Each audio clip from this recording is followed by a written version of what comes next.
Reka twongere tubasuhuze kandi tubahe ikaze bakunzi bacu ba Deep News TV, twizere ko mumeze neza cyane mu bice byose muherereyemo bigiye bitandukanye.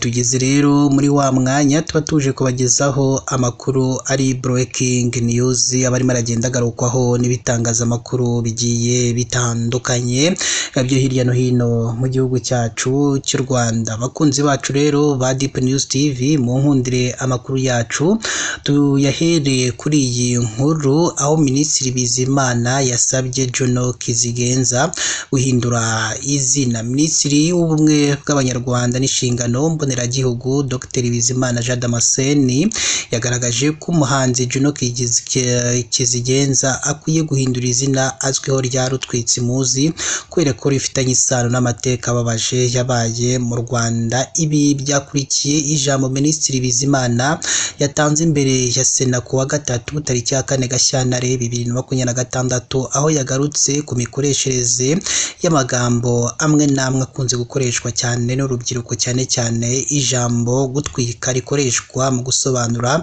ibirori n'ibikorwa by'imyidagaduro. Minisitiri kandi yasobanuye ko iryo jambo rifite igisobanuro kiremereye kijyanye n'ubwicanyi, bityo ko ridakwiye gukoreshwa mu kuvuga ibyishimo. Yibukije ko ku bantu banyuze mu mateka mabi ya Jenoside yakorewe Abatutsi mu mwaka w'1994 kumva iryo jambo bishobora kubatera intimba. Yagize ati gutwika abisobanura kwica, atari ijambo rikwiye gukoreshwa mu birori cyangwa mu bitaramo, cyane cyane n'urubyiruko rutazi neza uburemere bw'amateka y'u Rwanda.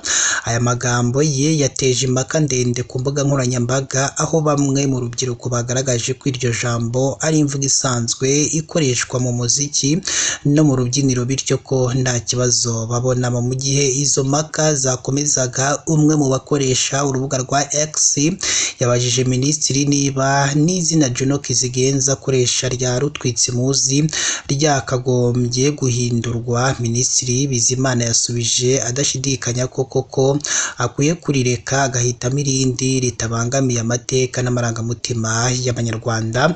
Naho kandi tukiri mu gihugu cy'u Rwanda, tukomereze mu karere ka Rubavu, aho abayobozi batatu bandikiye rimwe basezera ku kazi. Byagenze gute?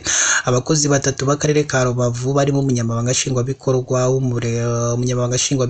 w'umurenge ndetse n'umunyamabanga nshingwabikorwa w'akagari n'umukozi w'urwego rushinzwe kunganira akarere mu mutekano DASSO mu murenge wa Bugeshi banditse basezera ku mirimo yabo. Abasezeye n'umunyamabanga nshingwabikorwa w'umurenge wa Nyundo Nyirasengiyumva Monique w'akagari ka Terimbere Mujawase n'umuhuzabikorwa wa DASSO mu murenge wa Bugeshi Dushimirimana Donati. Umuyobozi w'akarere ka Rubavu Murindwa Prosper yabwiye itangazamakuru kwayo mabaruwa yose yayakiriye ati ayo makuru niyo bose uko ari batatu banditse bavuga ko basezeye ku mpamvu zabo bwite. Yakomeje agira ati icyakora umunyamabanga nshingwabikorwa w'akagari ka Terimbere Mujawase we yanasezeye hashingiwe kuri raporo z'ubugenzuzi zigaragaza amakosa yo kubahiriza ishyirwa mu bikorwa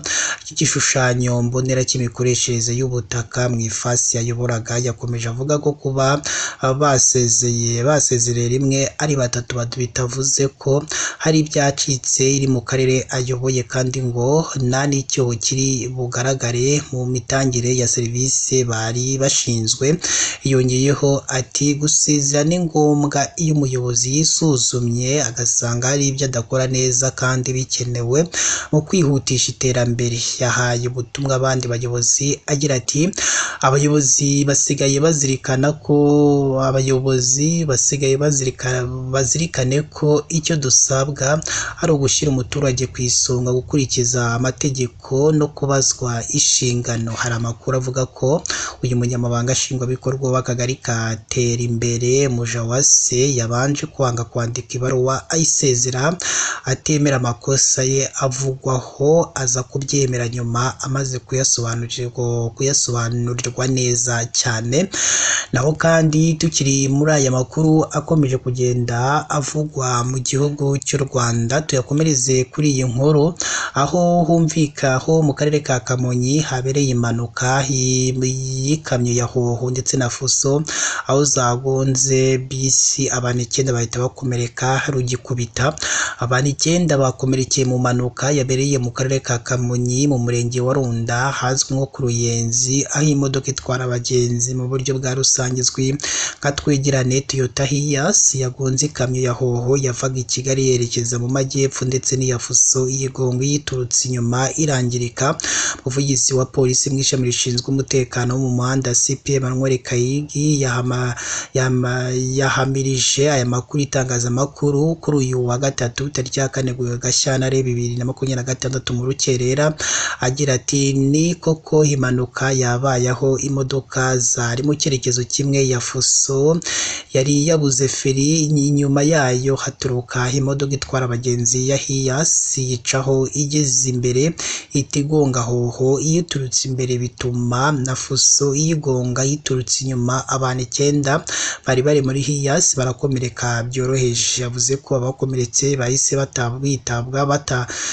batabarwa byihuse bajyanwa mu bitaro kwitabwaho birimo ikigo nderabuzima cya Bishenyi ndetse n'ibyo mu mujyi wa Kigali, kandi barimo baroroherwa. Uyu muyobozi akomeza agira inama abakoresha umuhanda kujya birinda icyo ari cyo cyose gishobora guteza impanuka, kuko ngo iyo umushoferi w'iyo Hiace aza gushishoza neza itari kubaho, cyane ko aho yabereye hari umuhanda utameze neza kandi utorohereza ibinyabiziga kubisikana. Yagize ati icyateye impanuka rero harimo iyo modoka yabuze feri, hakanabamo nuko hari ahantu hamanuka. Ntabwo rero kunyuranaho kwa Hiace byagombaga kubaho, kuko yagombaga kwihangana agatekereza kugira ngo adateza ibibazo abo basangiye umuhanda. Uyu muhanda wa Kigali Muhanga ukunda by'umwihariko wo mu karere ka Kamonyi, ni ahantu hakunze kuberamo impanuka, kuko no mu kwezi gushize kwa Mutarama 2026 hazwi nko mu Kibuza hari habereye indi mpanuka y'imodoka ikunze gutanga umusanzu mu kwikorera izindi breakdown yahaburiye feri, gusa umushoferi wayo ahitamo kuyiyobora munsi y'umuhanda aho kugira ngo agonge abari bamuri imbere. Bakunzi bacu rero ba Deep News TV, mu nkundire dusoreze hano n'aya makuru tuba twabateguriye. Cyo tubasabye ni kimwe gusa, muri munsi y'amakuru munabona ahantu handitse ijambo subscribe kugira ngo mujye mu bambere mu kubona amakuru ndetse n'ibiganiro tugenda dutambutsa umunsi ku munsi. Mukomeze mugire ibihe byiza.